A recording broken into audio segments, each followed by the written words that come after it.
a gentle note before we dive into today's episode. Today's conversation goes into some real and honest places. We talk about personal struggles, life transitions, and some of these experiences or words used can be triggering to the people in my audience. If anything we cover today brings something up for you personally, please know you don't have to sit with that alone. I've added some support resources to the show notes for this episode. They're there for you whenever you need them. Take care of yourself while listening. Now let's get into it. On today's episode, we have our special guest, Lisa Luminaire. Her story doesn't start off with leaving a job. It actually starts way before that. She grew up in South Africa as an only child, navigating psychological, emotional, and financial mistreatment from the age of 3. At the age of 20, she packed up everything she knew and immigrated alone from South Africa to England. No safety net, no guarantees, just knowing that her life was hers to claim. She spent some time in corporate, but left at 24 because she kept asking herself, when do I get to do what I actually want to do? What came after that is not a conventional life. 5 years as an adult entertainer and 20 years as a professional dominatrix, traveling solo, volunteering with animals around the world, DJing, running businesses, creating things, never once waiting for permission to live fully. And in 2018, she discovered she is strongly psychic. And hundreds of intuitive readings later, she now works with soul-led female founders to make them what she calls unfuckwithable. Sovereign, sacred, self-sourced, Lisa Luminaire, welcome to Unclocked and Unbothered. I have looked forward to this one. Thank you so much. I'm excited to be here. Wonderful. So I wanted to start off at the very beginning to actually understand where you came from. You grew up in South Africa in a really different environment. What was that like? And how did that shape the version of you who eventually got on the plane and left at 20? I guess I'll start with I grew up in South Africa in the 80s and 90s. And so international travel wasn't really a thing. And we didn't really even experience international travelers very much back then either. Like it was quite rare for people to travel to South Africa, probably because of the whole apartheid situation. And there was a lot of civil war and things like that. And so I had never traveled internationally either. So I had no concept of the rest of the world. And South Africa felt very sort of far away from the world. Mm-hmm. Um, and I guess I just always had this desire in me to experience life and to experience more of life. And I had British ancestry. So my grandparents were both born, well, my grandmother was born in England. My grandfather was born in Durban when it was a South African consulate. So, I mean, a British consulate, sorry. So my grandparents were British, so I knew I had ancestry. So I knew that I could come to England on an ancestral visa, which would allow me to live here for 5 years at the time. And then after 5 years, I could apply for British citizenship, naturalized citizenship. Hmm. So for me, that was my way out of getting out of the country and exploring the rest of the world. Now, you also mentioned that in South Africa, it almost sounded a bit like isolating during that time. Like, what was going on during that time, just for people that don't really know? Oh, I see. Yeah, so I remember Mandela being released from prison when I was, I think, 12 or 13, which was like the mid 90s. So there was a lot of change happening in South Africa. But it was very like insular and myopic, our culture, and very still quite racist. And so I guess that's why I say I think it's just that I had wanderlust and I wanted to experience different cultures and a different experience of life than the one that I had grown up in. Where did that wanderlust come from, or when did you start to feel like that? To be honest, I'm not even sure. I think it just was always in me. I've just always had this desire to experience whatever life has to give you, what is available out there. I think I've just naturally been somebody who has always gone after what I want to do and not listened to like societal expectations or expectations of what you're supposed to be. Like the idea of going to school, going to university, getting married, having kids, like that did not appeal to me at all. That's probably where it came from, was that I wasn't locked into anybody's expectations of who I should be. And I didn't have that as an example in my family home because I was an only child. My parents were really poor. There was a lot of unrest and abuse in my, thanks to my dad. And so I never had like an example of living according to society's expectations. My dad was an artist and my mother wasn't allowed to work. So I guess I had the freedom to be like, well, I'm going to find out what there is to do in life, because nobody was telling me like, this is what you have to do, this is what's Mm. expected of you. So I guess in that way I was lucky. And I've always said I think I was born a rebel, and I was born like, you can't tell me what to do kind of person, and I'm going to go and do whatever I want to do. That's very different than like today's society where we're Mm. born into this world kind of with a lot of structure and rules in place. Mhm. And then if you don't fit that, you're almost seen as rebellious. Mhm. And, growing up with parents that are creative or had different structures than here in like Western society and other different countries, you got to experience that. And I did some research on you, and it said that like you mentioned somewhere that you were kind of moving, like you moved around, you went to different schools, about 7 different Mm. schools. You never really got to feel like you really belonged anywhere, right? So Mm. what did that do to you? What did it make you? Did it make you more self-reliant, or did it just hurt to never really belong? Mm. That's a good question. I think both, to be honest. My Because my dad was an artist, we just moved a lot. Like I remember we even lived in the same house twice, and we moved to different parts of South Africa, kind of like you would in America. You'd go to a different like state. Um, and so I went to a lot of different schools. So I was always having to learn to meet new people and reintroduce myself. So in that way, that made me very self-reliant. Yes, because I Mhm. had to. I guess in that way, I had to sort of own myself and be like, "Hey, I'm Mhm. here. Like this is another state. That I have to be in, a place that I have to be in, and I have to make new friends." But yeah, I don't know. I don't remember feeling like I didn't belong anywhere. So I guess in a way, I must have developed a self-belonging. Like I belonged to me Mm. because I didn't belong anywhere. And I didn't really feel like I belonged at home either. So I buried my nose in a lot of books. I was a big book reader because we didn't have the internet back then. But yeah, definitely, I think that definitely built me to be someone who didn't ask for permission to be somewhere, because I had to be somewhere new all the time and make new friends. Mhm. And yeah, self-reliant came from that. That's really beautiful. It's like when you said that you learned like your own self belonging from a very, Mm. very young age, that probably took you a Mm. lot of places. And this is just a curious question for me, but when you were going to different schools and reintroducing yourself, was there ever like times when you tried to like reinvent yourself, or was it always kind of the same story? You gave the same person, or did your imagination kind of like let you discover who you were and play with that? Mm. I think, unfortunately, that was not something that I considered, because you must remember, this was the early 90s. So we didn't have the influence of the internet, of people living other lives. We didn't see other people living other lives and go like, oh, that's an option, like, oh, That's I could true. do that, so it wasn't shown to me like, oh, you can reinvent yourself. And it didn't come from me naturally, because I was bullied in all of the schools that I went to. I was like full of acne, had, glasses. I was like a really ugly duckling. And so it was more that I was trying to make friends in a new place and feel like, I can be here, but at the same time also dealing with a lot of bullying. I And then see. also I just was quite an unconventional kid. Like I used to hang around with the naughty kids really, and go like smoke behind the prefabs and stuff like that. So I was kind of, I guess I fitted in that way, but hmm yeah. Now, back then, when you said that you came from South Africa and didn't really know like what else was out there, there was really no like internet, Mm. but you still kind of labeled yourself as a little bit unconventional. What would Mm. unconventional look like there, Mm. right? Or that might Yeah, be a tricky so question.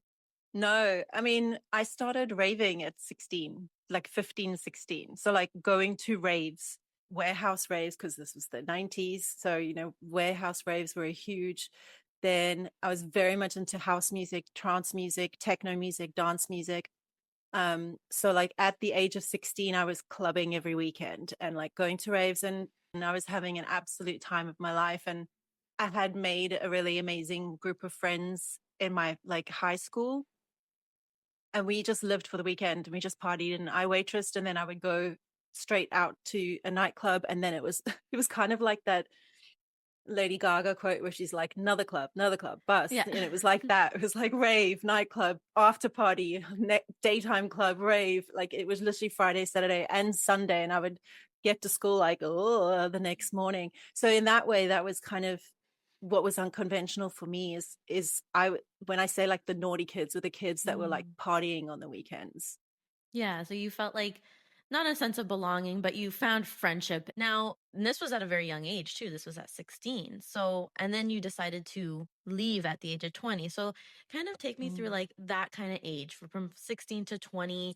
Like it was fun, but was there a lot of, lessons that were learned from that time too? Yeah, and for me, the lessons were through relationships, um, getting my heart broken. I remember meeting my very first boyfriend. I met the day that I finished high school, which was the end of 1996, and we dated for I think 8 months. We ended up living together, and then we broke up. And that was fine because that was meant to end. But I remember almost the next weekend meeting another guy, and the moment I literally experienced love at first sight. And the moment I saw him, I was like, we both felt it. And we were together, and it was very intense, very, very, very intense relationship, like intense spiritual and emotional feeling for each other. But I was so I now it's called attachment wounds. Like I was so attached to him, and I was so desperate for his validation, and I was so clingy. And every time that he didn't want to hang out with me, I would like make it mean that he didn't want me anymore, and I would totally freak out, and that kind of thing. And I remember breaking up with him because it was too much for me. So and then being really heartbroken over it. And I'm like, you broke up with him, but you're heartbroken. And that actually was a bit of a pattern in life, is that I would recognize that I wasn't being treated the way that I wanted to be treated, and I would break up with someone and it would like devastate me. But that was like the beginning of starting to learn, I guess, in a way, shadow work. Like, what is this in me that's making me react this way towards how somebody is naturally behaving? So funnily enough, and then right before I went to England, I was dating someone else. We were also living together.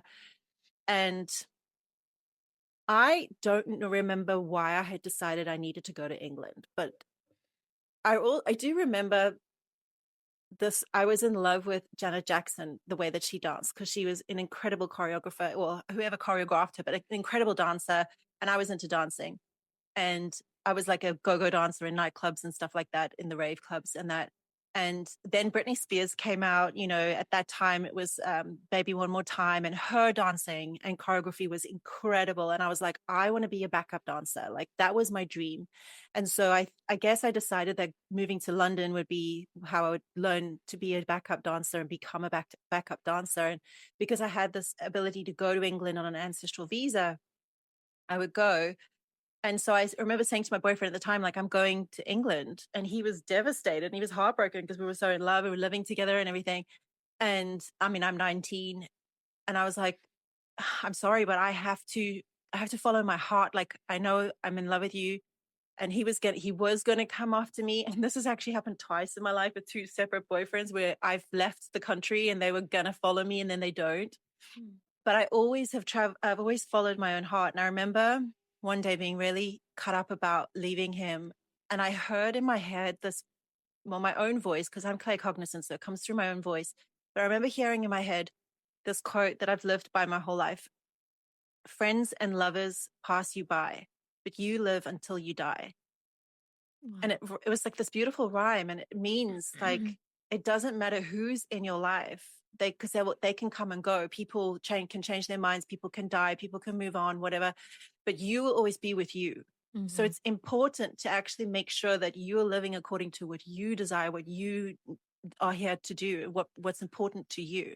And that has literally been like a creed that I've lived by since I was 19. That direct quote is basically a beautiful summation of what you just said and how you described like your whole life when it came to love. when it came to Mhm. losing love, but always following your own heart, your own Mhm. passions. It never stopped you from chasing your dreams. And I think a Mm. lot of women can relate to falling in love at a very young age, becoming kind of codependent, or maybe a bit of an anxious attachment, or maybe taking that invite to be like, if you're anxiously attached to this person, what are you missing? What are the things that you need to validate yourself? And you also said that you mentioned that you had, was it clairsentient, clairvoyant, Claircognizant, which is clear knowing. claircognizant? Yeah, and even at that time, you probably didn't know about your psychic abilities just yet, but Mm-mm. you still trusted that. And Yeah. yeah, that's really beautiful. And I was going to ask about like what was kind of going on in your head when it came to moving to England, but you summed it up perfectly. You had the almost like this hint from the universe where it was like you were able to travel there, and that's what took you there. And you also mentioned that you spent some time in corporate. Was this in England? Yes. So I was working in corporate, even at 19, I had a job because I left school at 16. I didn't do university and I went straight into working. So I started working as a receptionist at like 16, 17, and then moved to England. And when I got to England, because my CV said like I did admin and reception and stuff, all the recruitment agencies would put me in those jobs. And I kept asking, can you put me in a job that is like at a creative agency? Because I knew that I like wanted to work in that environment of creative people, creative thinkers. And they kept saying like, you don't have experience working in that. We can't put you into those positions. So I kept getting put into like working at finance places and like really boring jobs at boring companies that had like not really any creativity. And it was really difficult. And what was the question you kind of were asking yourself when you were in these positions that just didn't feel fulfilling? Like you were looking for something Mm. creative and you kept like, it's interesting because, you need that experience to get it, but where do you start, right? Yeah, yeah. No, definitely. I mean, this is like 4 years of working in these really boring, mundane positions. And I remember I was working for quite a large communications company that sold cell phones and things like that. And I was working for two of the directors as a PA. And I hated being like at the beck and call of people, for one thing, Mhm. but also just so unfulfilled. And I remember I would be calling my friends after work and I'd just be crying and complaining so much and just be like, this cannot be life. Like I don't think I came to this planet to just live and pay bills and work and pay bills and then die. Like, or just like work until I'm 65 and then I get to have fun in life. Like, but then my whole youth is wasted sitting at an office desk, And again, like I didn't really have an example of doing something else with your life at the time because this is very early 2000s and I still didn't really have an example, although I had started DJing. So I kind of had a dream to become a DJ as well. But um and I remember my friends on the calls would just be like, well, that's just life. That's how life is. Like, that's just what you do. Mhm. You work and so that you can afford like 2 weeks of holiday, which you get in England. So you can pay your bills. And that's just how life is. That's it. Like they couldn't answer my question. I was like, I just felt so strongly in my dying soul, which was literally gasping for its last breath. Like, this cannot be life. This cannot be what I came here to do. And this is the beginning of really bad depression. I started to get Mm. really, really badly depressed. Um, and then I just remember to this day, and I don't recommend this is like a very rude and bad way to leave a job, but I remember just getting up one day and going into my boss's office and just being like, I'm leaving. And he thought I was going out for lunch and I Mm. actually just walked out. I was like, bah, I'm out. And like, don't do that. Obviously give people notice, let them find a replacement and stuff like that. But I was 24 and I was done. Like I was so done. And Yeah. so I left and I became a stripper. Well, Yeah. no, I didn't go straight into that. I left and I said to myself, okay, what do you want to do? Because you're asking yourself, like, when do I get to do what I want to do in life? Which I didn't even know what that was, but I knew it wasn't this. It wasn't corporate. It wasn't sitting behind a desk doing what anybody told me to do within their time frame. Like I have to be at work between 9 to 5.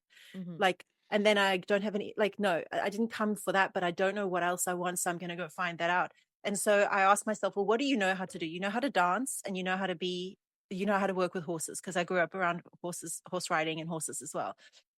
So I got a job as a groom, like a stable hand. So, and eventually lived on someone's property, and I was looked after their 7 horses and essentially shoveled shit for a living.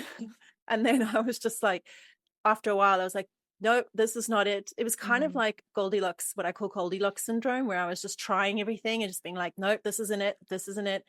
And then I was like, well, the only other thing you know how to do is dance. So why don't you become a stripper? That sounds exciting. That sounds like so much fun. And it was a lot of fun. I had a lot more time freedom. Mm-hmm. And with hindsight now, I noticed as well that these unconventional careers really suited my neurodivergence, and like my need for space, and without the regiment of 9 to 5s and corporate, and the status quo. Mm-hmm. And so that started a career of about 6 years of dancing, both in England and in Australia. I danced around Australia because I went to work in Australia for a bit. I think people can really resonate with the story of like being stuck in that 9 to 5, calling your friends at the end of your shift and being like, is this real life? Like, is this Yeah. all life has to offer? And you get the response of being like, yeah, it's almost like they're programmed to be like, that's Hmm. just it. Like, and you had this like inner knowing or like this drive inside you that was kind of like what we call like kind of like an awakening of being like, no, like, I I want more out of life. And Mm. you gave yourself that time to experience different positions, different roles, um, working in the stables, and then kind of slowly going into dancing because that's what you felt most creative and gave you a lot of space to explore and have fun and not be stuck in that regiment. Mhm. So I think a lot of people with neurodivergent minds can definitely resonate with your story when it comes to not wanting to have a structure, but they still have a lot to give this world. So I want to talk about the chapters that most people are kind of like afraid to talk about. You have talked about um, when you became a stripper publicly. Mhm. And you do talk more about that, but you didn't just leave corporate and start your coaching business, right? You went on different No. paths. Mhm. You mentioned that you were a stripper at 24 for 6 years. You've written publicly about those 6 years and how it taught you about self-worth and genuine self-love. And then after that, you spent 20 years being a dominatrix. And I think people hear that and they have a very specific image, maybe a stereotype. Mhm. But what was that actually like as a career? Yeah. So very interesting. Very, very interesting. Because I've done so many careers. Like I've been a waitress, a bartender, I've done all kinds of things. I've done volunteering with animals, like so many different types of careers. And I've done chambermaiding at hotels as well. And I have to say that the most demeaning job that I've ever done was chambermaiding at a hotel, Hmm. like cleaning hotel rooms after people. For me, that felt the most demeaning, and sometimes waitressing as well. You really get treated like trash. Um, and most people's idea is that, oh, as being a stripper, it must be demeaning, because people have these ideas that, oh, you only become a stripper if you have no other options. And it's like, no, that wasn't really I mean, like maybe I had no other options. It's not that I didn't have the intelligence, but for me, I needed a creative outlet, something fun to do. And while the job as a stripper could be fun, could be lucrative, it was also one of the hardest jobs I've ever done, ever in my life.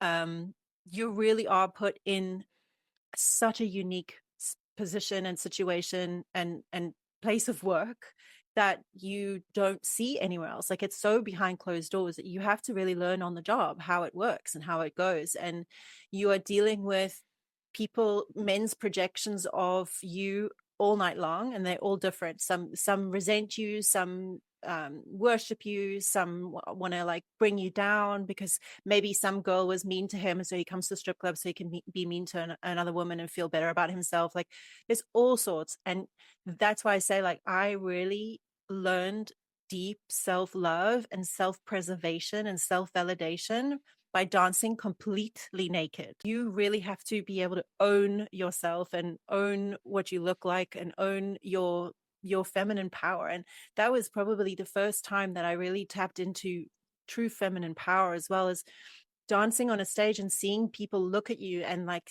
a lot of them having awe on their faces and just being like, wow, like looking at feminine energy and just being like so wowed by it.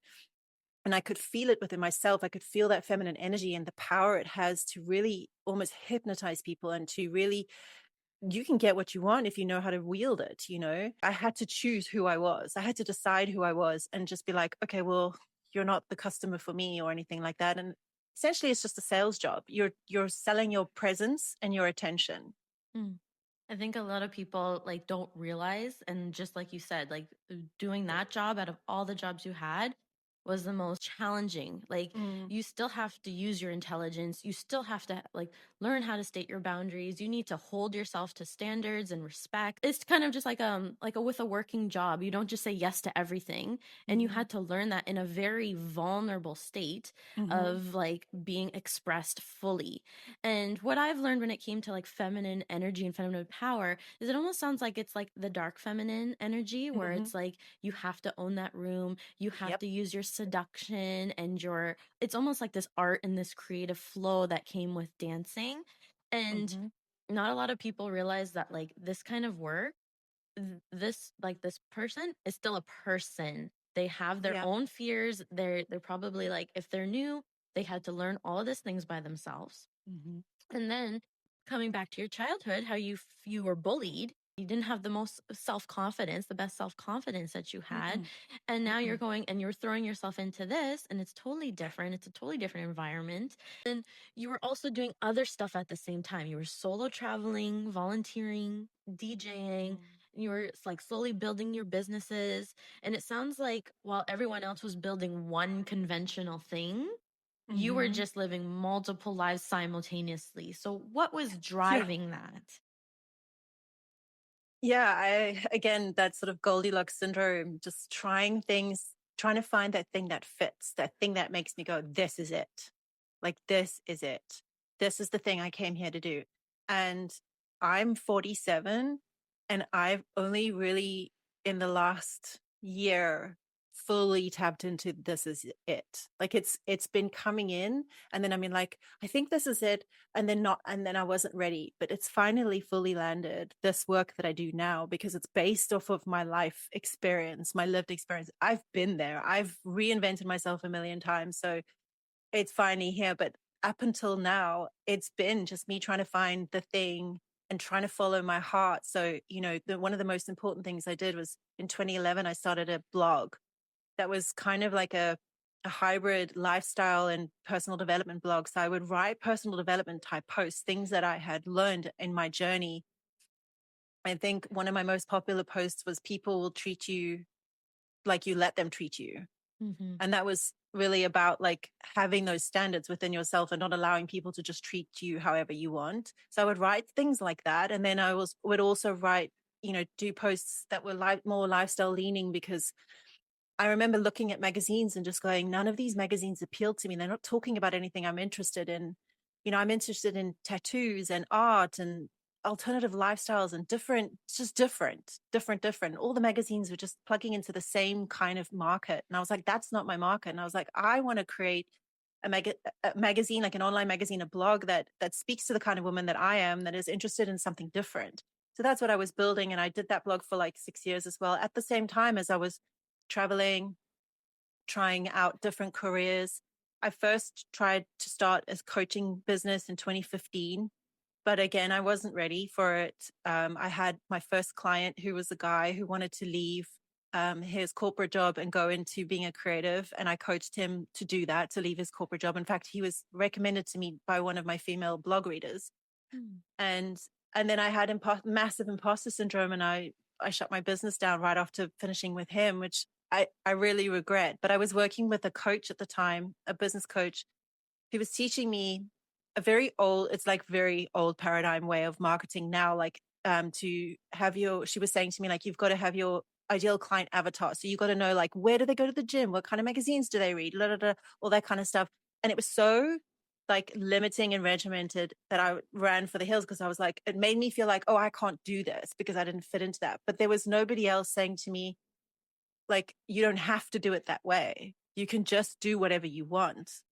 yeah, I was just trying loads of different careers to try and find the thing that was the thing. But again, like starting a blog about personal development was like one of those first signs, like this is the direction that you're being called in. And then I wanted to go into coaching was another nudge in the right direction. But every sort of time I got into the right direction, there's a saying that I say as well, is because I've learned it the hard way, is doubt will kill 100% of your dreams.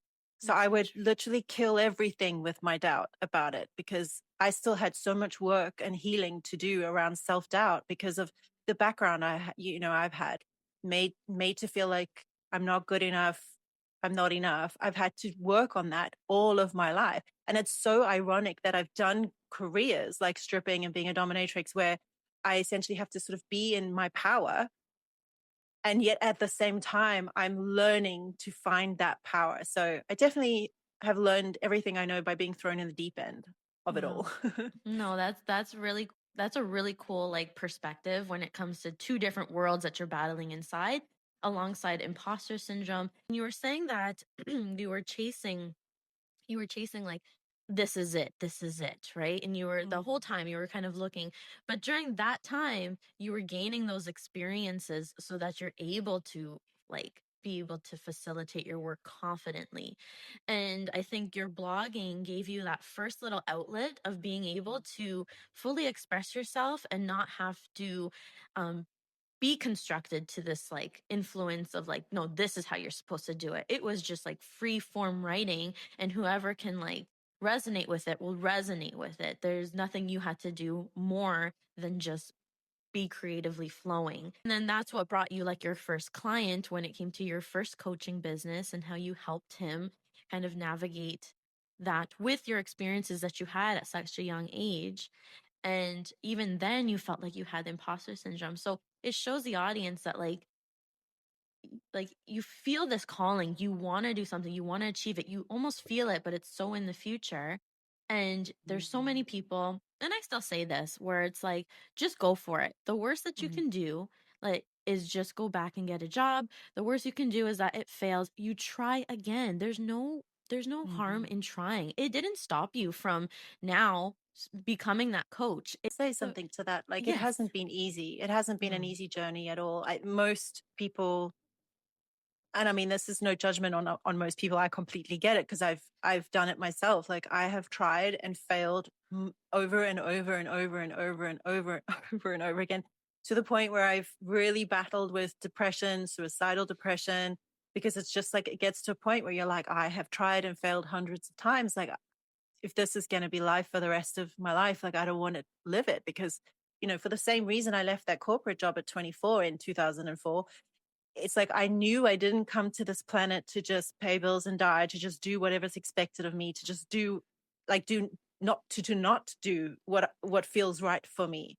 And then Mm. so I spent like 10 or 15 years trying to find what's right for me, and none of it would work, and it made me like feel like, am I ever going to find the thing that's right for me? But I see now, like, it's all come together to actually bring me to this point now where I can walk other women through their Mm. own transformation, their own pivot out of, living a life according to conditioning, according to expectations. Because me now being in midlife, like, I'm 47, and the algorithms now show me a lot of midlife content, women talking about being in midlife, and they're all talking about how, midlife is when you finally stop living to other people's expectations, or when you finally wake up and realize you've spent your whole life doing what's expected of you. And I'm like, for a long time I thought, like, I can't speak to women in midlife because that has not been Mm. my experience. But then somebody pointed out, like, you can speak to midlife women precisely because that hasn't been your experience, because you've done life your way your whole life. Mhm. I never got married, I didn't have kids, I didn't stick to a job my whole life, I didn't stay in the same town. Like, I've done everything that most people only ever get to do one from midlife onwards, or even until they can't do it until retirement. And so, from coming from that angle, I embody what they are now wanting to step into. And I've Yes. had decades of experience of living a life according to your own desires and your own heart, and like following your own heart. So I'm like the perfect person to walk you through that, because I've been there and I've done that. I didn't just read about it in a book, you know? Exactly. And I want to talk more about your work and what you do now. You embody the person that people in their 40s, 50s, 60s are ready to start, and you have decades of experience because you were brought into this world to experience those things and not necessarily have a label or age on it. Mm. Um, there's a lot of people nowadays that have Mm. so much more experience than someone that was kind of stuck in that 9 to 5. Especially women, when they hit menopause, I find, especially with my work too, is that's like their almost like their initiation. If they haven't been there's also like um when you're pregnant and give birth, that's an initiation. Mhm. When you Yep. have your first period, that's an initiation. But your last initiation is your menopause. And a lot of women at that age are almost starting to awaken, so Mm. that's why we're brought to these people where I have women in my 60s that I work with, and I'm, not even 30 yet. And it's just through experiences that we've had at such a young age that we can bring to them. And Yeah. you mentioned that you had depression and mental health was not really talked about back then, right? Or Mm. no, it wasn't really, or maybe No. there was a stigma against it, or maybe it was very extreme. And you can see that, like, from the outside, it can look like you were perfectly fine, like almost called like high functioning, but then you were actually you had some diagnoses in your Mhm. 30s, and you spent like those decades fighting harder than anybody else could just to stay afloat without knowing exactly why, maybe prior to your diagnosis. Mm. So what Yeah. shifted when you finally had the language for it, or maybe even you're recently learning the language now that it's more Yeah. talked about? Yeah. So I was diagnosed with ADHD at like 5. My parents Mhm. took me to child psychologists and they were like, she's fine, she's brilliant. And she was like, well, the teachers can't stand her because she won't sit still in class and things like that. So I was Mm. diagnosed with ADHD. Now this is like early 80s. And at the time, ADHD was just something that kids had. So we didn't even know that it was like a lifelong thing, that it was like a neurological sort of thing. So I grew up, became an adult, didn't think I had ADHD, and just struggled for everything, for everything.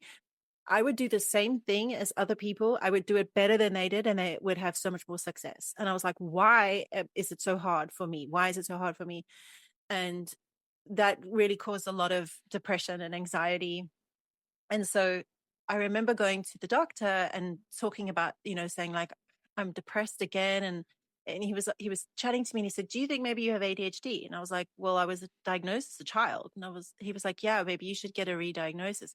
This was about 10, 11 years ago. And in England, it was kind of still very new for adults to be diagnosed with ADHD. So it took a long time for me to go through the process of being re-diagnosed, and I was re-diagnosed. And now, because had the understanding, I was able to like look it up and Google it and see like how does ADHD actually affect you? And I remember going through such an incredible state of grief, like crying, so heartbroken for myself because I thought I was broken. I thought there was something wrong with me, that it's just non-functioning. And all of this time, it was because my brain functions differently to most people, and also functions in a world that's designed for neurotypicals. So the world is not actually designed for how my brain functions. And no wonder I got into trouble all the time. No wonder people in authority always had a problem with me, because I always had a problem with authority, because people in authority want you to behave in a very specific way. And I can't behave in a very specific way because my thinking is constellation thinking. It's, I'm thinking in patterns, and I'm looking at the stars, and you're like thinking like this and then this and then this. And I'm like, well, but there's what about this and all these things. My brain is brilliant, but Mm-hmm. it's made for a different world. And so I remember going through a lot of grief because I had judged myself so harshly for all of my life. And then actually it was, because of this differently functioning mind. I don't believe, for me personally, and I know a lot of people, there are some people that have an issue with this, but for me personally, I don't see ADHD as a disability for me. Um, and I understand people who do, and I respect that. But for me personally, it isn't. But also, I've designed a life that makes accommodations for the way my needs, my neurodivergent needs. And so I live alone, I work alone, I have the space. I've created a business that gives me the space to rest when I need to rest, go for a walk when I need to walk. I don't have to be anywhere at a specific time. My house doesn't get messy because I have plenty of time to keep it clean. So I don't on the outside look like somebody with ADHD, but I do still really struggle, especially with executive dysfunction, of like knowing what I need to do and then sitting down to do it and going, Mm. and like just, I call it brain impotence. Like my brain just is like, where do we start sort of thing. So I have that a lot. And I do feel like I still do have to work a lot harder than a lot of people. Wow. Yeah, it makes a No. difference. I feel like I can resonate with that story too. And what I've been learning, or this journey that I'm on, is kind of understanding that a lot of like neurodivergent minds are brought down to this earth to like awaken people, Mm-hmm. to like 100%. show that there's like it's not just destruction. And I'm so glad that you're a coach and you're able to like help women and help people figure out that like that's exactly why I feel like the universe has brought down like the neurodivergent minds, is because it Mm-hmm. finally takes and it debunks and it destructures the way that things maybe used to be, and now it's like a new world, a new paradigm shift. And they come down with a lot of gifts too. They're very intuitive. And I think from a young age, like I work with children as well, where you see people very quick and still to this day label their children or label children as ADHD, but it's actually they are very intuitive, they're very highly sensitive, they could be sensitive to light, and it's because these like spirit babies or these angels that are coming down, this is their first time on the planet. It could be that they're brought down to show different gifts and heal different Mm-hmm. ways.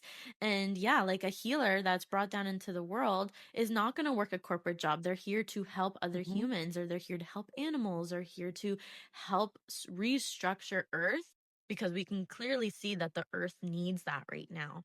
So Absolutely. in 2018, you discovered that you were psychic, and you were claircognitive, clairvoyant, and clairsentient. Yeah, That's what you mentioned. So, would you like to kind of like describe those three things and how this all sure. kind of you started to embody it more? Yeah, sure. Um, I'm trying to remember why I ended up in a psychic development class, course. And I remember taking this course. And I mean, I was so new to this. I didn't know, I didn't know that there were these clairs, the different clairs, clear Mm-hmm. cognizant is clear knowing, clear voyance is clear seeing, clear sentience is clear feeling. And then there's clear audient, which is clear hearing as well. And I feel like clear audient and clear cognizant goes together because I hear things in my head, but it's in my own voice. So, but it's like a knowing. You get like a download, like a full download just lands in your head and it's almost like you've read a 3-book trilogy and you're like, okay, now I know all this information and it happened in a matter of seconds. You don't know how Wow. you just know it's just there. That's my strongest gift, but I didn't know that at the time. So when I took the psychic development course, everybody in the course was like within a week was like seeing dead grannies and auras and like chakra colors, and I was like, I was not seeing anything, and I was like, I thought I was a muggle. I was like, no, this is crazy. And then the lady who did the course put out a quiz of like find out your strongest your strongest psychic gift, and I did this little quiz and it came up with clear cognizant, and then a little blurb explained like clear cognizant is just clear knowing. It's like you just know but you don't know how you know. And I was like, isn't everybody doesn't Yeah. everybody know? Like, Mm-hmm. and she was like, no, girl, not everybody just knows stuff. And I just thought I was a know-it-all, like, because people used to call me a know-it-all all the time. So I didn't know this was like a special thing. And then also, because I don't hear it in a different voice, there isn't like the voice of God or like some angel or something speaking to me in my head. It's very hard to delineate. And then I had to build so much trust around that as well, as like, what is my brain, what is my human mind, and what is my higher mind, let's call it. And but then I started to do intuitive guidance readings, and I noticed that I would see images in my head as well while I was reading for people, and in a way that it would just be like a photograph, and I would know exactly what it meant. So, for example, I had somebody come to me and she was a very, very busy entrepreneur. She was so booked. She was like booked and busy, and she wanted to do this. She was doing all these things, all these things, all these things, all these things. And then one of her questions was like, I really want a partner. Do you see a partner coming into my life for me? And all I saw in my head was a photograph of like a lounge, like a sitting room, and it was just like a hoarder's lounge. So there was just stuff everywhere, like a full-on hoarder's lounge. There was stuff everywhere, and in the middle of it was this bright pink sofa. Now, if I told her that, she'd be like, "What?" Yeah. But I knew exactly what it meant. I knew exactly what it meant was your life is so busy there isn't room for somebody to come in. That's what it Mm. meant. So I'm getting chills just remembering that. So I told her that and she was like, "Oh my God, you're so right." And she said, "That's so funny though, because last night I was shopping for a bright pink sofa." Oh my God. Which was like probably like a funny injection that her guides put in. But like, Yes. so that's an example of sort of clairvoyance, is that in a way I'll see images like that, but then also know exactly what it means at the same time. And then sometimes with clairsentience, I can feel in my body what a person is feeling. But yeah, so that was how it came about, was just doing readings for people and then noticing like how I worked and what came through. That's such a beautiful gift. I think, yeah, exactly how it was is like this inner knowing. Not a lot of people, and that's the same gift as I have as well, where it's like not a lot of people. I always thought that people had like that voice in their head, and Yeah. then they're like, no, that's like very different. That is a gift. And you're like, oh my God. So I think we just feel like it's so normalized. And Mm. exactly where you were mentioning how it comes from your own voice. It's like you Mm. also have to learn to differentiate between like higher self versus like your own limiting thoughts, or maybe like your ego that's telling you like maybe don't say the pink couch, right? And it's just like, no, I'm just going to Yeah. understand that that was a high, like that was a Mhm. good download and I need to keep mentioning it. I've also noticed that if I wouldn't mention those things, it would keep coming up because it's like, Mm. no, so you like these are things that you kind of train and learn. Now, did you ever get any training or you just like learn this all by yourself?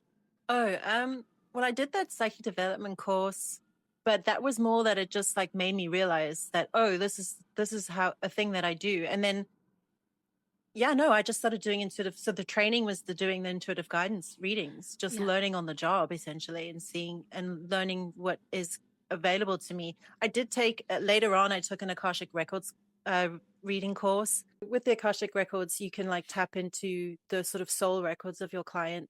And I would tap into their guides, and sometimes their guides were like galactic beings and things like that. Mm. And that's been a lot of fun. Um, but yeah, it just learning on the job and learning to trust which voice is which, like which is my higher mind and which is my human mind.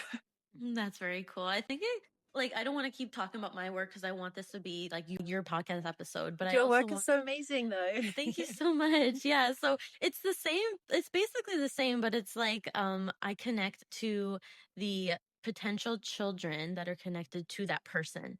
So Mhm. even for example, if we were to go into a reading and you like you in your 3D, like your body, you don't want to have children, you can Mhm. still have your spirit babies there as your spirit guides. And those Yeah. babies, they come from your soul family, they come from different stars. They're here to like connect to you and guide you along your journey. And if you were to like have them come down, it would be a co-decision. It wouldn't just be one or the other. And they would come down with their own missions for the planet. I think Yeah. in intuitive work, especially with like downloads, and you've probably learned this in your life where you get these downloads even for yourself, and you have to kind of take this responsibility with it and facilitate it out and see if it works. Like, let's say, for example, last year I like my whole life like when I had my spiritual awakening, I worked with a spiritual coach and I still work with her to this day, where she is now my teacher and kind of guides me through things that I need to go through. And she said that I see you with like your husband and your family, like you'll meet your husband at 27. And I did meet somebody at 27, so I intuitively knew that at 24 I'm like, okay, I'm just gonna live my life. If it happens, it happens. I'm not gonna like like whatever. I met this person at 27 and I played it out, and it just was not for me. And I went back to her and I was like, this is what happened and I don't think it's like solely aligned. And she said, this was what your spirits have told you, this, like it's your download, but it did not work out in the 3D, and you're actually like quantum shifting. You're shifting this Mm. timeline of wanting more. You just lost your 9 to 5 job out of nowhere, and now this person broke up with you a month later. There's something that's shifting and you need to like just see how it plays out, because having these downloads can actually look a lot different because energy is so flowing. And so glad that we have this human experience to have free will choice, because we are Mhm. not like our downloads all the time too. Like they can Yeah. shift, and we're given, because our spirit guides are so high vibrational, and they don't live on this planet as a human. So we have that responsibility to like respect the unseen, respect our Mhm. gifts, but also facilitate it as a human being because it's our choices, right? So, Yeah, um, 100%. It just reminds me that I would often say to my clients, like, life is not a pre-written book, so mm, sometimes people hear psychic and they think, oh, she's going to tell me my future. She's going to tell me what's going to happen next. And it's like, I can tap into the probabilities and possibilities around you, but life is actually a choose your own adventure book. Like, mm-hmm. you decide, like, those things could happen, but it really depends on what you walk away and decide that you're going to do, or allow. Because I might say to you, like, oh, this is coming in for you. And you can be like, oh, no, I don't want that. And then it can't come in for you because you're not allowing it through your own free will. So I always try and, make sure that people understand, like, I can't predict your future. You create your own future based on the cards that have been played. And I can show you what those cards are, but you essentially have to play your hand. You're giving them this information, but they have the free will choice to Mm-hmm. facilitate it.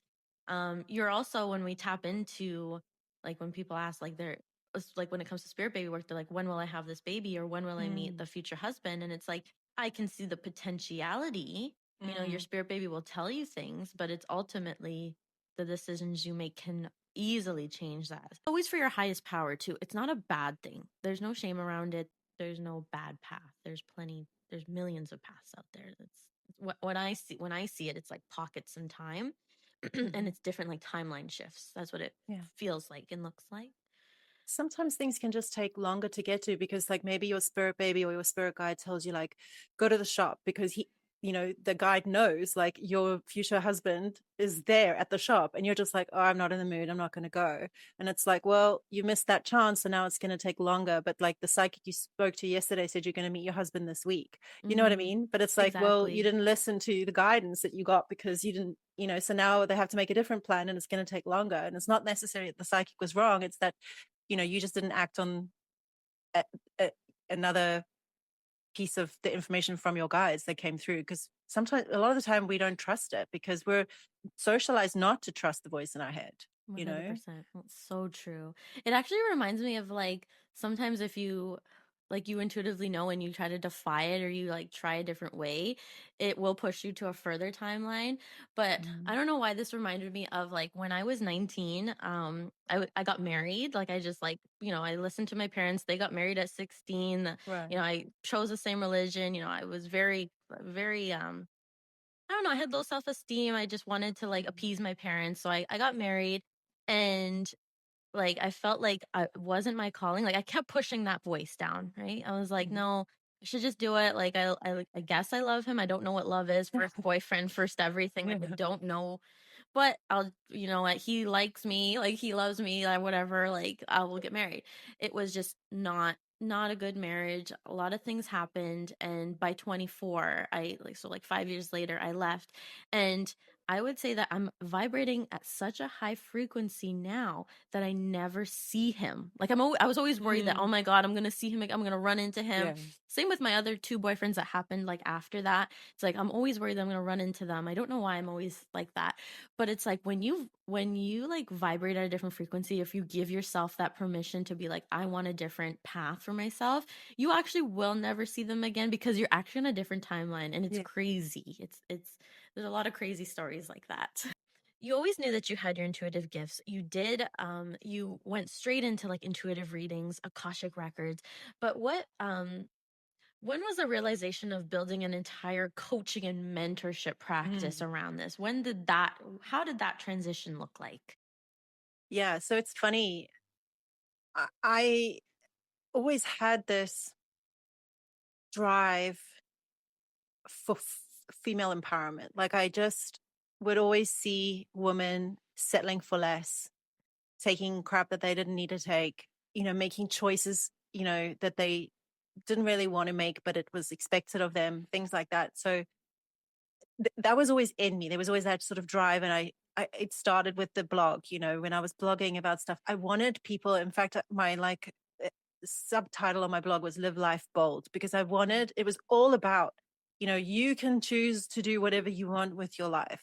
And towards the end of the blog, I had started to interview people who had created their own careers, because I wanted to show, like, you don't have to follow the corporate 9 to 5 job until you retire. Like, if there's a calling in your heart, like, go after it. Look at these people who did it.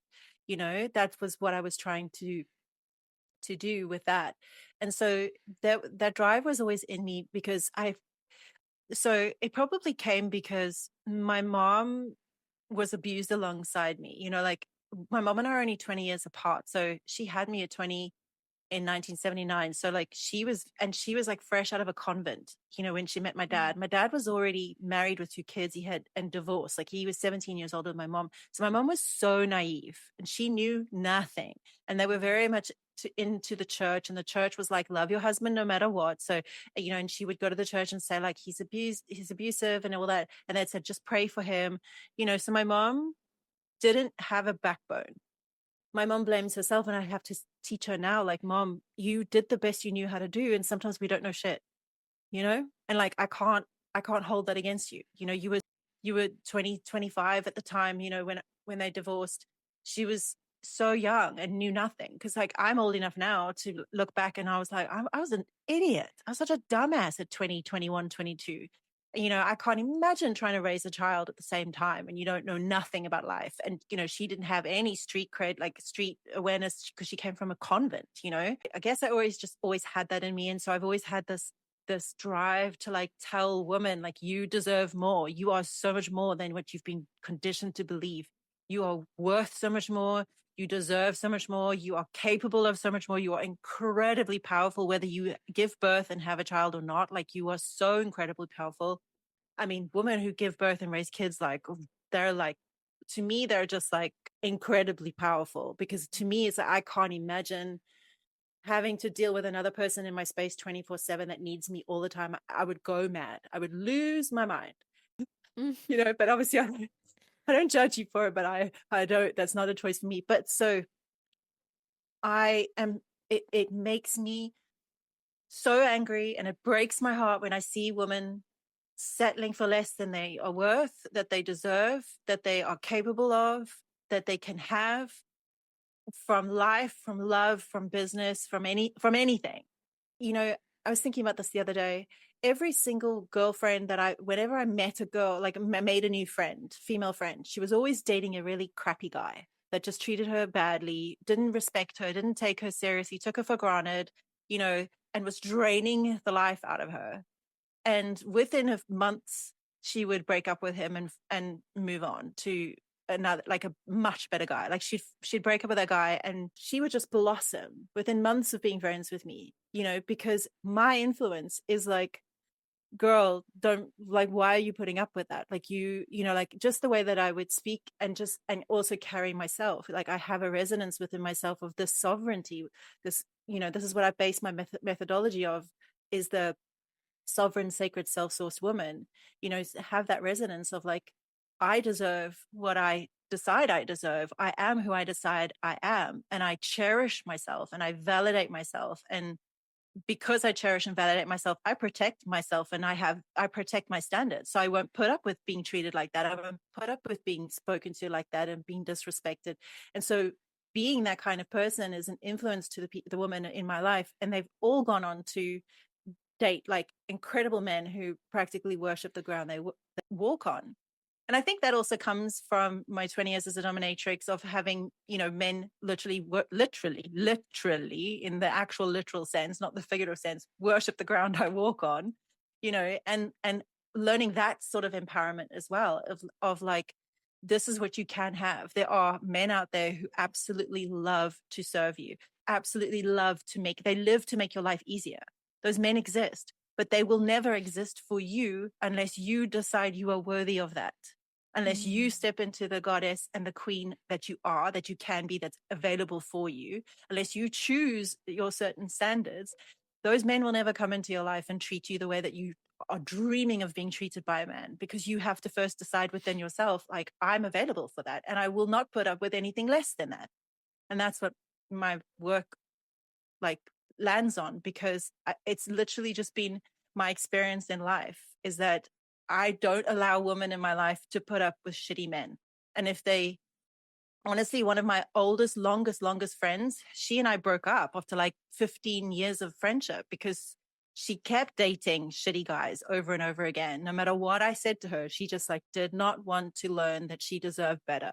And eventually I was just like, girl, it's him or me. I literally said that to Mm, her because I was like, I love you so much. I treat you like a flipping queen, and it wasn't about me. It was, I wanted her to understand, like, you deserve better. I can't watch you mhm. constantly put up with less than you deserve.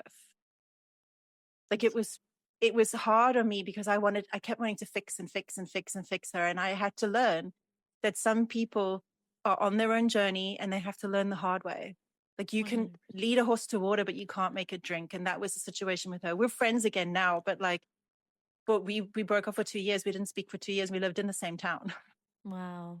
No, it shows that like it really takes the person like to want to do that work to be able to receive like a man. You've given them the perspective.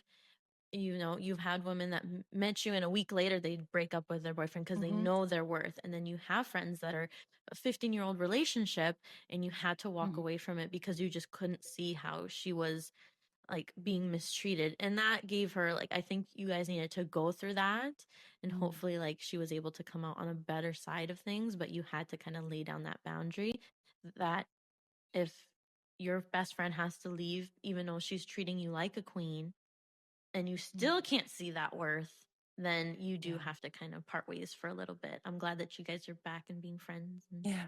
going from there. But yeah, that's a very beautiful, impactful thing that you just said when it comes to the person themselves. They can be seeking everything, they can be seeking truth, but you also have to be ready to make those shifts and be in order Mm-hmm. to receive those things. They're not just going to come 100%. with no work. So before we keep going, I want to make sure people know how to actually work with you, because what you've Mm-hmm. just described, I know there are women listening right now going through exactly that. I want you to tell them what you offer and where to find you. Thank you. So at the moment, I offer 3-month mentorship, which is the Become Unfuckwithable mentorship, where I literally walk you through this initiation of becoming the sovereign, sacred, and self-sourced woman. So the sovereign woman, it's really about raising your standards and then, protecting your boundaries because of the standards that you have and you hold.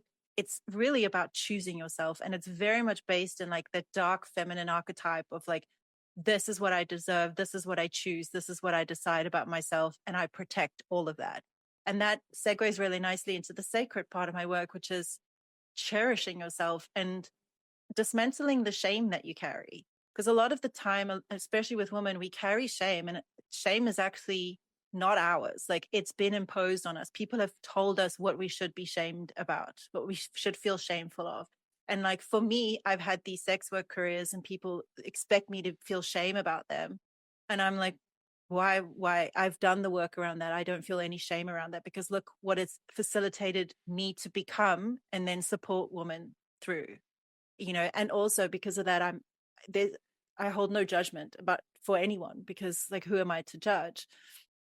But so there's that part of the work, and then the self-sourced is about channeling yourself. So tapping into your intuition, trusting that inner guidance, because women are so tapped into our own inner guidance, but we're conditioned to follow logic and follow a very patriarchal idea around thinking and doing and being and working in the masculine and following what other people say. And it's like coming back into like, what does my heart want, and what is my internal guidance telling me, and trusting that deeply. So that's the basis of what my work is, and how I support women in a mentorship is, women are going to come in strong on one and not on the other, or like, needing a bit of elevation through either three pillars. It doesn't matter. That's like, it's there, as a sort of a bucket to support you in becoming the unfuckwithable woman, the woman who is like you, like, so an unfuckwithable woman is not unshakable. Like you will be shaken because obviously, if you're raising your standards, you're stepping into an elevated version of yourself. That's going to shake you because old beliefs and about yourself. You're getting rid of an old identity that is no longer serving you, and you're stepping into a more powerful version of yourself, because we're activating your innate feminine power in this mentorship. So you're going to be shaken, but you won't collapse. Mm. That's the key. It's like my work gets you to a point where you're not collapsing under judgment, under pressure, under expectations that are people are trying to put on you, especially if you come from environments where people, benefit from you abandoning yourself. Part of my work is teaching you not to abandon yourself, to put yourself first, to choose yourself, because the sovereign sacred self source really can also be described as choosing yourself, cherishing yourself, and channeling yourself. And I also put it under dark feminine and then the light feminine, which is the sacred part, which is also about receiving. And because receiving feminine receptivity is about allowing. We want so much, we desire so much. A woman's natural energy is to desire, because our desire actually makes men want to fulfill that desire. If you think about how we get pregnant, we open our legs, we open like a flower, and the man puts it in. He puts in his seed, he puts in the effort. We're open to receive. But a lot of the time we desire, but do we actually allow ourselves to receive that desire, to have that desire? So that's in that work as well. And then I personally feel that once we've activated and embodied both the dark and the light feminine archetypes, energies within ourselves, we then really unlock our divine femininity. I really believe we have to have the basis of the dark and light feminine solid within ourselves, and then we walk as the divine feminine, because now you've chosen yourself and you cherish yourself. So of course it's going to be easier to trust in your own inner guidance, because now you're good on you're solid on who you are. And that trickles out to everything, in the boundaries you have in your business, the boundaries you have in your relationship, the way you carry yourself, and the way people respect you and relate to you because of how you carry yourself, and then the actions that you take because of how you trust yourself. So that's what I do in the 3-month mentorship. But I also offer 2 weeks as a starter, to see how working with me, especially if you're really in the midst of a pivot, you're really in the midst of an upgrade in your life, you're changing something in your life, I can walk you through that in 2 weeks or in 3 months. So that's the work that I do. Wow, that's some powerful work. It can resonate with any woman, whether you are more spiritual or just a woman navigating life. I think the most important thing that I took away from this is you cannot self abandon yourself anymore, because Mhm. that leads to resentment for yourself, or it leaves resentment to others. And so being able to embody and learn how to never abandon yourself, you'll live a life that, at least from there, you'll be able to start. And I also loved how you mentioned that when it comes to become getting pregnant, right? It's you Mhm. have to be open to receiving. So it's actually, and there's a lot of research that's been coming out, is that it's not the fastest sperm wins. It's actually Mhm. the woman and their egg that chooses the sperm Chooses. and feels Yep. drawn to it as well. So Mhm. there's a lot of beautiful masculine and feminine flow that goes and coincides with um life, literally the Yeah, beginning of life. Which absolutely. was a beautiful example, because it clicked for me so quickly. So seriously, go check out Lisa. I have all her links in the show notes, so it's all down there.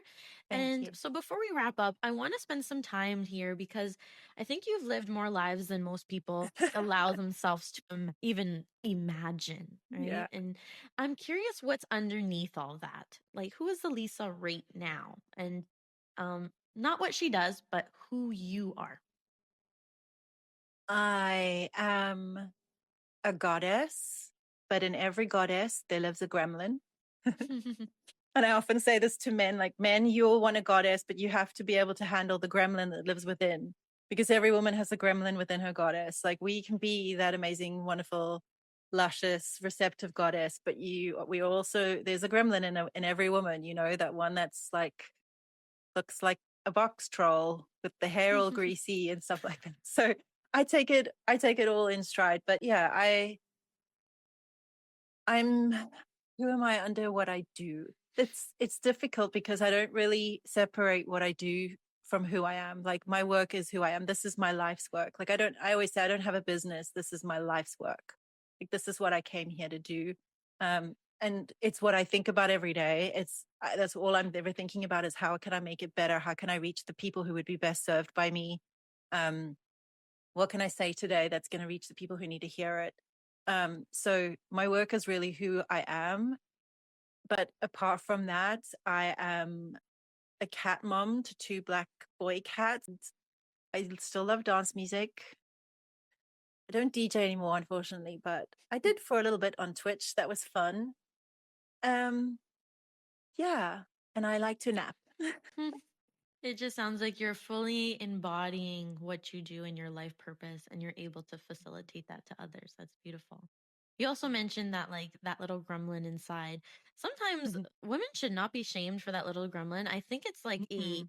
it's kind of like, the stereotype when it's like, oh, you're just PMSing, right? But it's like Yeah. your PMS is the most pure signal when it comes to what needs to be changed in your life. Oh, yes. And it will keep coming back and back every period that you do not listen to it, right? Your womb is your biggest Mhm, guider. And I love how you said that you're also a goddess, because like my whole business is run through like the name Hera, which is like the goddess of mhm. women. And Amazing. just having a whole haven around that. It's like, yeah, you need to. And also the masculine will know this too. They will know that you need to be held. They need to be that container, those basically the walls of like a waterfall. Like the woman is the river, the flowing, the Mhm, effortlessly flowing. And in ourselves too, we also have masculine energy. We do have to have our own walls built before we can allow a man to continue to build on those walls. mhm, But it just shows that you're unfuckwithable. I think your mhm, whole life has been one demonstration that most radical acts a woman can do is trust herself more than trust the fear. So, mm. like that's it. That's the whole point. Yeah. So, is there anything else you wanted to talk about before we wrap up here? No, this has been fantastic. You've asked such amazing questions, and they helped me to understand myself on a deeper level, which I always love. I'm always available to that. Um, and even I can't wait to listen to this episode again because I said some things where I'm like, oh, I need to take note of that. That's really good. Yeah, So I'm really happy. yes, it was such an honor for you to be a guest on this podcast because Thank you you. kind of went through it. You own your experiences. Mhm, I love the art of like seduction and that dark feminine, and you are a mhm, total like embody of that for this podcast. Your mhm, stories were beautiful. It came off so effortlessly too. It's almost like you had it was so funny because there was questions that I was about to ask, but it's almost like I don't know if you're intuitively in tuned right now to it, but you knew always. what I was yeah, you knew what I was going to say. So I'm like, okay, I gotta like next question. I don't want to be repetitive here. But yeah, it just shows how gifted and in your own like body you are. And it really shows that like the labels that were put on you when it comes to like diagnosis is not Mhm. you, like is not who you Yeah. are. And I just want more people to realize like these like labels and things aren't limitations, they're actually gifts. And the way that you said and you cried, it was almost like you Mm. finally felt understood. I want people Yeah. to know like this podcast is for those who don't feel understood. You Mhm. wanted to build your own business because it came from not you wanted to outreach more people on your blog that and help them know that like there's more to the 9 to 5 life, and there's people that Mm. have built very very successful happy lives from that, and that's what I'm trying to bring out. I have my struggles. Like I'm on antidepressants at the moment. I had a really bad mental breakdown in February, and I'm not afraid or ashamed to say that I'd never ever wanted to go back on them. It's been 10 years since I've been back on them, but it got to a point where I had environmental stresses that I just could not cope with, and my nervous system was overwhelmed, and it was affecting my ability to work. Um, and so I'm not perfect. I still Hmm. struggle, and I still have desires that are unmet in my life. But the point is that you can be a baddie, you can be a badass and still be really struggling with certain Yep. things, and it's okay because everything that I truly believe that everything that happens for me. Like I said something yesterday on Threads. I said, all of the worst things that have ever happened to me were portals for my greatest expansion. And so that is what I try to hold to when I'm really going through a hard time, is like, I'm just like, this is teaching me something that I need to learn. And that's Beautiful. what carries me through it. Yeah, that's exactly what this podcast is about. I hope that with my questions we got to kind of dive deeper into what I see on social media is like people that have made it and they're like, and then they preach Mm, like, this is what you should do. Like, this is what happened mm, to me. But they always glamorize like the after effect of like, this is, yeah, I went through this, but look at me now. And it's like, no, no, no, no, no. mm, I want this podcast to be like, yeah, like I'm coming on here. This is like, I don't have any experience running a podcast. I have 3 years of being a spiritual healer and I got fired from my corporate job because I was too scared to do both. Like, I want it to mm. be like a real, like, oh, this was the hard stuff that people don't talk about. Yeah. Right. So Yeah. it's really important. And that's why I wanted to like talk about mental health and the past, right? We talked a lot Mm, about the past and then your work. So I loved how vulnerable you were when it came to your mental health and trying to figure that out. And then also saying, like, hey, I'm a badass, but I'm still figuring it out. And that's yeah. always going to be something. And you learn from that, right? It expands you. It opens you up to more opportunities as well to dive deeper into yourself. And I think when you do watch this podcast back, you will see, especially if it's like it's gonna come out in a couple of weeks to a month from now, you might be in a Mhm. different like timeline then too. And you're like, oh my goodness, Likely. right? Yeah, we're constantly shifting as like spirit workers, right? So that's Yeah. beautiful. Yes. Well, Excited. I will wrap up now. Well, thank you so much for your time today, Lisa, and I hope you have a Such a lovely pleasure. day. It was such a pleasure to be here. Thank you so much, Jenna. Of course. Okay. Thank you guys so much for watching. I think Lisa is someone who's going to stay in my head for a very long time because her story is truly inspirational. Because I think her whole life has been one long answer to a question most of us still are too afraid to ask out loud. What if I just did what I actually wanted to do? Not the safe version, the actual thing. She's been asking and answering that question since she was 24. Through every unconventional chapter, through the diagnosis, the grief, and the rebuilding. And what she proves is something I want to carry with you.